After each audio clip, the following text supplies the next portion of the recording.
Bonjour à toutes et à tous et bienvenue sur Agile Toolkit. Donc aujourd'hui, on va continuer à challenger l'IA par rapport à tout un tas de questions autour de l'agilité pour voir si l'IA est compétente. Et l'IA jusqu'à présent s'en sort plutôt bien.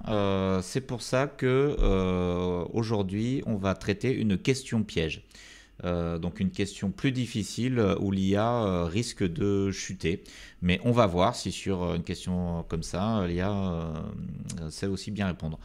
Alors, d'ailleurs, je vois que là, ma tête cache le logo de ChatGPT, bon, qui est ici. Vous ne le voyez pas maintenant.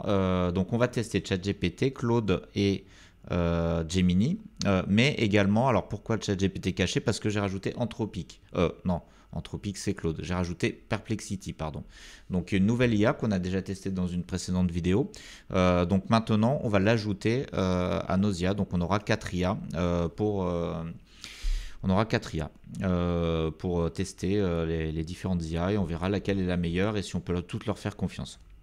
Alors jusqu'à présent, il n'y a pas d'énorme différence entre les différentes IA. Voici le système de notation que vous connaissez maintenant. 5, alors on va traiter aussi qu'une seule question vu qu'il y a 4 IA et en plus ça faisait des vidéos un peu longues. Donc maintenant on va traiter juste une question dans cette vidéo, donc ça sera une vidéo plus courte. Le système de notation, vous le connaissez déjà. 5 réponses parfaites ou aussi bien que la réponse que moi je vais donner avant de donner la parole à l'IA. 4 réponses presque aussi bien que ma réponse. Donc 3 réponses correctes mais peut mieux faire et notamment mettre à 3 quand il s'agit de réponses incomplètes. 2 réponses comportant des erreurs, donc la moindre erreur est sanctionnée avec une note inférieure à la moyenne parce que on ne veut pas que l'IA fasse des erreurs. Bon, elle peut oublier des aspects, etc. Mais l'erreur est sévèrement punie parce qu'on veut pouvoir avoir un minimum confiance en l'IA, on ne veut pas qu'elle nous induise en erreur. 1 réponse fausse, donc c'est-à-dire presque que des erreurs ou voilà, grandement faux. Et 0 pas de réponse ou réponse qui n'a aucun sens. Donc, question piège, il n'y aura qu'une seule question. Donc, je vous la lis, je vais y répondre. Je suis un RTE d'un train safe. Une de mes équipes livre 60 story points à chaque itération et une autre équipe ne livre que 20 story points à chaque itération. Comment faire pour que l'équipe qui ne livre que 20 story points soit au même niveau que l'équipe qui livre 60 story points? Donc, est-ce que vous avez deviné le piège qui est dans cette question? Alors je vous le révèle, le piège c'est que les story points en fait n'ont pas forcément la même valeur d'une équipe à une autre. Et donc comparer la vélocité de deux équipes n'a pas vraiment de sens en réalité parce que la valeur du story point est différente pour chaque équipe en principe. Donc la valeur du story point elle est définie par des user stories de référence qui valent 1 point. Donc d'abord, quand on estime les tâches à l'aide d'un story point, à l'aide du story point, on définit des user stories de référence, en général les plus simples et de tout le backlog, et on ont 1 point.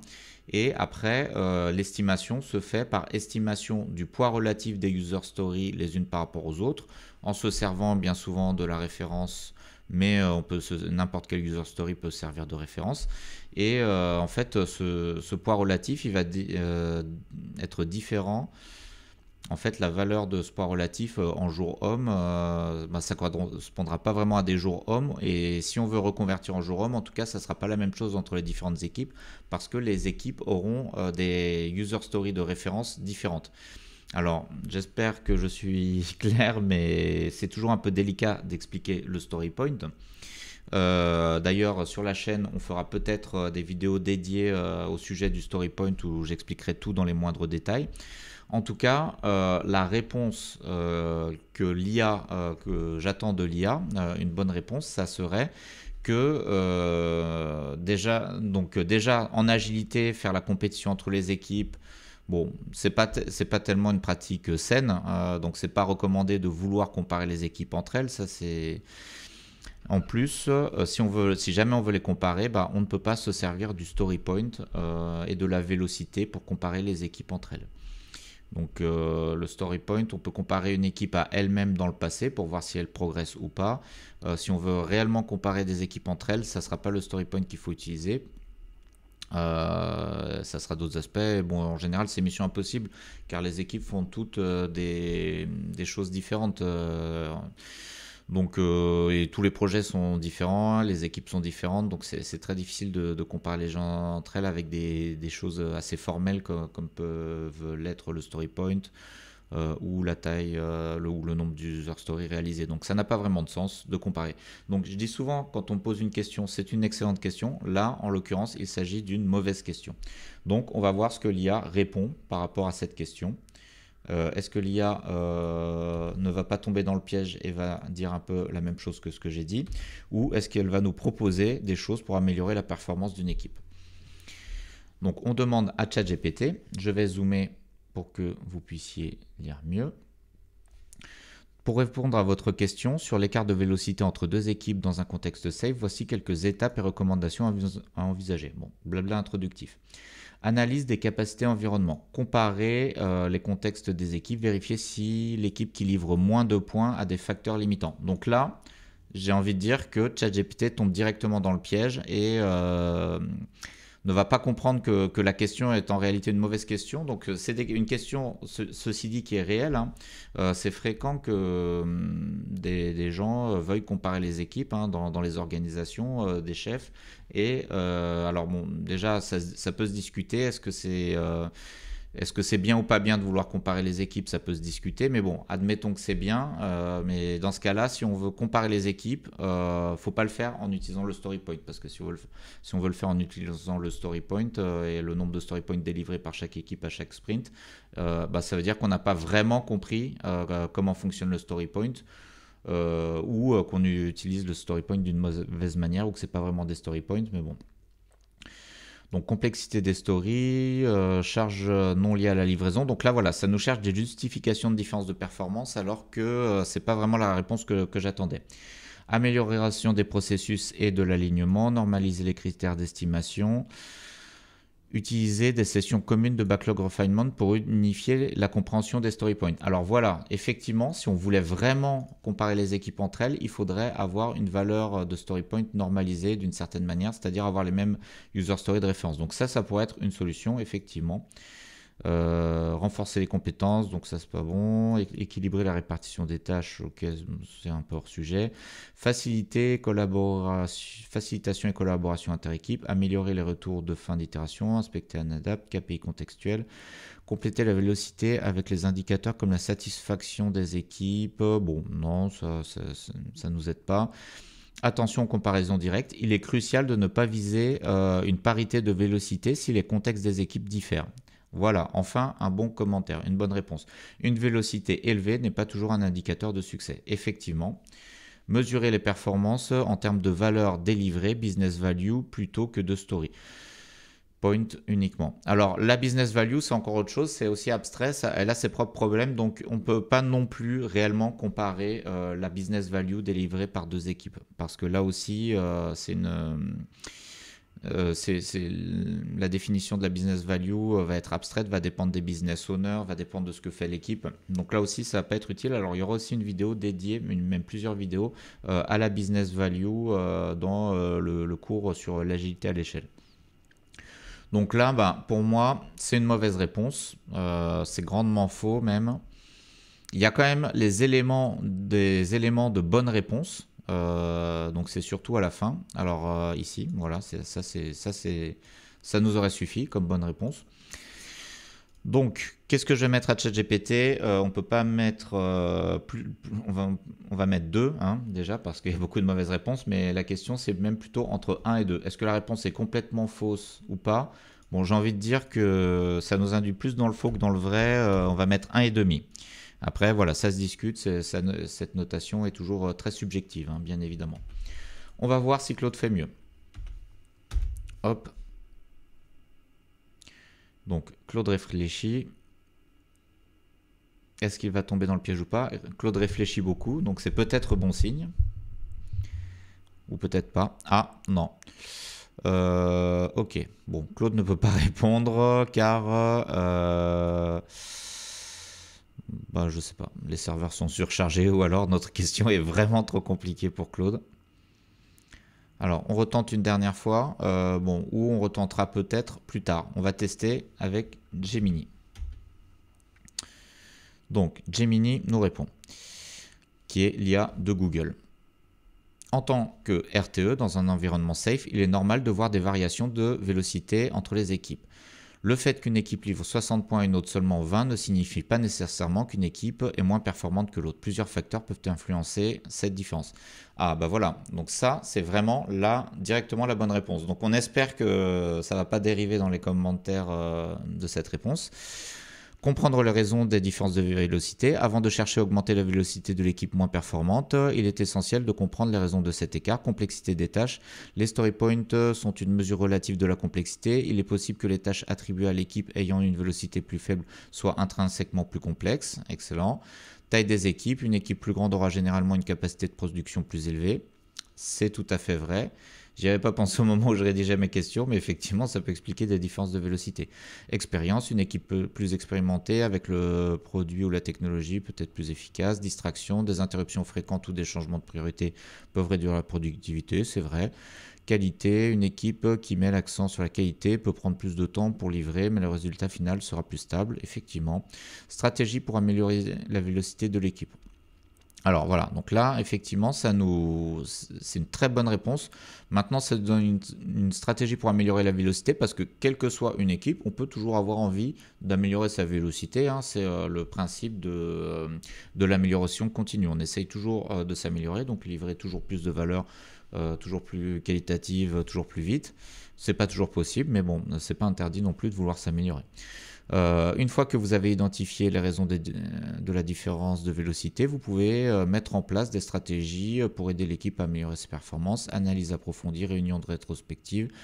Effectivement, la rétro est au cœur de l'amélioration continue, analyse des données, pourquoi pas, amélioration continue, formation, mentoring, automatisation. Ok, donc là, pair programming, là c'est écrit pair programmation. Ok, cross-functionment, ok, réduction des distractions. Pourquoi pas? Important, il est crucial de ne pas se concentrer uniquement sur la quantité de story points livrés. La qualité du travail et la satisfaction client sont tout aussi importants. Augmenter la vélocité ne doit pas se faire au détriment de ces aspects. C'est vrai. Conclusion, améliorer la vélocité d'une équipe est un processus progressif qui nécessite du temps et de la patience. En travaillant en étroite collaboration avec l'équipe et en mettant en place de bonnes pratiques, vous pouvez aider l'équipe à atteindre son plein potentiel. Bon, on a des questions supplémentaires, on ne va pas les lire. Ce que je retiens, c'est l'introduction. Donc là, qui nous dit que il est essentiel de comprendre les raisons de cet écart. Non, voilà, c'est ça. Donc une différence, le fait qu'une équipe livre 60 story points et l'autre seulement 20 ne signifie pas nécessairement qu'une équipe est moins performante que l'autre. Plusieurs facteurs peuvent influencer cette différence. Donc pour moi, Gemini a bien répondu, avec pas mal de détails. Donc, alors c'est pas Claude, c'est Gemini. Donc pour moi, c'est 5. Ensuite, on va reposer la même question à Perplexity, qui est notre nouvelle IA qu'on a introduit dans notre benchmark. Donc, ChatGPT est tombé dans le piège. Gemini n'est pas tombé dans le piège, donc bravo. Et maintenant, voyons pour Perplexity. Il est important de comprendre que le nombre de story points livrés par une équipe n'est pas directement comparable entre les équipes. Excellente réponse dès le début. Les story points sont une mesure relative de l'effort et chaque équipe peut avoir sa propre échelle. Alors, ce qui est intéressant, c'est qu'on a même des références. Donc, pourquoi et comment utiliser le story point pour votre gestion de projet. Donc là, voilà, on a un site web. Ici, agile, estimer le temps de travail en 6 étapes, simple grâce au story point. Donc ça c'est assez appréciable. Je ne crois pas que ChatGPT l'a fait, même si ChatGPT est capable de donner ses références. Gemini ne le fait pas non plus, mais Perplexity nous donne directement des sources. Donc ça c'est très intéressant. Du coup, je ne sais plus où j'en étais. Oui, voici quelques approches pour améliorer la situation. Analyser les causes, examiner pourquoi l'équipe livre moins de story points. Il peut s'agir de différences dans la complexité des tâches, l'expérience de l'équipe, les obstacles techniques. Donc là, c'est un peu la même démarche que Gemini. On nous invite à essayer de comprendre pourquoi. si jamais c'est une question qui nous turlupine, une différence de vélocité. Favoriser la collaboration, ok, pourquoi pas. Optimiser les processus, identifier, éliminer les goulons d'étranglement, ça ne fait jamais de mal. Formation, montée en compétences, alignement et motivation, réévaluer l'estimation, vérifier si l'équipe moins productive n'estime pas ses tâches de manière trop conservatrice. Alors, pour moi, si elle estimait de manière conservatrice, ça voudrait dire que normalement les tâches auraient tendance à être plus grosses que la réalité, donc l'équipe semblerait plus productive. Mais bon, on va pas chipoter. Rappelez-vous que l'objectif n'est pas d'avoir des chiffres identiques, mais d'optimiser la valeur livrée par chaque équipe. Donc c'est quand même une bonne réponse pour moi. Bon, il y a ce petit truc là qui me dérange un peu. C'est assez complet. J'ai envie de mettre moins bien que Gemini quand même. Mais on est quand même pas mal, on va mettre 4,9. Donc, il nous reste Claude. Est-ce que Claude s'est réveillé? Je vais rafraîchir la page. Voilà. Je vais recopier ma question et on demande à nouveau. Dernière chance. On a de la chance parce que si ça n'avait pas marché, on aurait arrêté la vidéo maintenant. Mais Claude nous répond. Donc, je comprends votre préoccupation. Donc, Claude est toujours très empathique concernant la différence de vélocité entre vos équipes.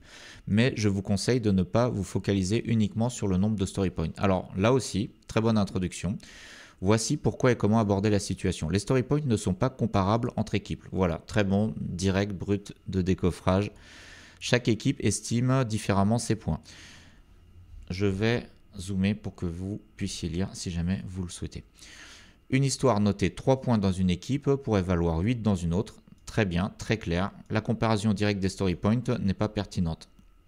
Concentrez-vous plutôt sur la qualité des livrables de chaque équipe, la valeur métier apportée, la satisfaction des parties prenantes, la stabilité de la vélocité. Excellent. Pour améliorer la performance de l'équipe à 20 points, analyser les obstacles qu'il rencontre. Voilà, même si, donc là c'est très très clair sur le fait qu'on ne peut pas comparer. Après, si jamais on veut quand même améliorer une performance, ça nous propose des pistes, donc comme le faisaient les autres IA. Donc analyser les obstacles, les processus de développement, la complexité des user stories, les dépendances, etc. Actions concrètes suggérées, organiser une rétrospective approfondie avec l'équipe pour identifier les freins, vérifier si leur définition Freddy et Don est claire, pourquoi pas, évaluer si la taille des stories est appropriée, peut-être trop grande, assurez-vous qu'ils ont les ressources, ok. Bon, c'est très clair, donc c'est une excellente réponse, donc je vais mettre 5 aussi. Et Perplexity, c'est juste... c'est un peu sévère, j'ai enlevé 0,1. Pour ça, mais bon, allez, on va rester là-dessus. Donc voilà, alors c'est plutôt pas mal, sauf pour ChatGPT qui est un peu décevant. Donc dans mon petit tableau récapitulatif où j'ai toutes les IA avec toutes les notes, donc j'ai ajouté cette ligne, question piège, donc ChatGPT est tombé dans le piège. Claude n'est pas tombé dans le piège, Gemini n'est pas tombé dans le piège, Perplexity n'est pas tombé dans le piège.